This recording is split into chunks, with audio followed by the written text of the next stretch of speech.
ได้มีพิธีเซ็นบทบันทึกขอตกลงว่าด้วยการร่วมมือในการพัฒนาและการบริการ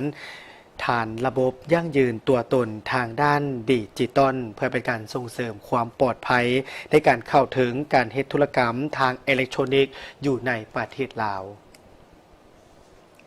ในวันที่ 17 ธันวาคม 2025 กรมเทคโนโลยีดิจิทัลกระทรวงเทคโนโลยีและการสื่อสารและธนาคารส่งเสริมกสิกรรมได้ลงนามเซ็นบันทึกขอตกลงว่าด้วยการร่วมมือพัฒนาและบริการฐานระบบยั่งยืนตัวตนทางด้านดิจิทัลเพื่อส่งเสริมความปลอดภัยในการเข้าถึงการเฮ็ดธุรกรรมอิเล็กทรอนิกส์อยู่สาธารณรัฐประชาธิปไตยประชาชนลาวโดยการลงนามระหว่างท่านศิริลักษณ์ ไสยะบุญซู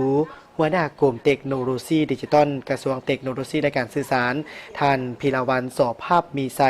ผู้อำนวยการธนาคารส่งเสริมกสิกรรมจำกัดให้เกียรติเข้าร่วมโดยท่านบเวียงคำวงศ์ดารารัฐมนตรีกระทรวงเทคโนโลยีและการสื่อสารท่านพงศวัฒน์ เสนาพวนประธานสภาบริหารธนาคารส่งเสริมกสิกรรมพร้อมโดยภาคส่วนที่เกี่ยวข้อง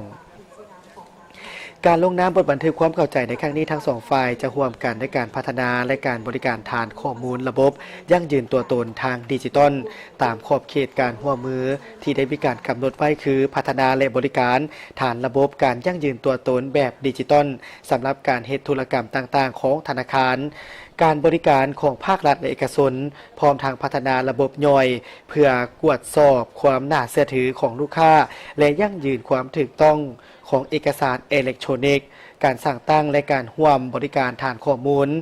กลางข้อมูลสำหรับการยั่งยืนตัวตนที่สั่งรวมข้อมูลจากภาคส่วนที่เกี่ยวข้อง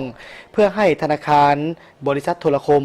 และผู้ให้บริการอื่นๆนำใช้เป็นแหล่งอ้างอิงในการยั่งยืนตัวตนและดำเนินการค้นคว้าทางนิติกรรมแผนยุทธศาสตร์และนโยบายที่เกี่ยวข้องในการคุ้มครองและการดำเนินฐานข้อมูลการยั่งยืนตัวตนอิเล็กทรอนิกส์ทั้งนี้ก็เพื่อเป็นการพันขยายวิสัยทัศน์ยุทธศาสตร์และแผนพัฒนาเศรษฐกิจดิจิตอลแห่งชาติใน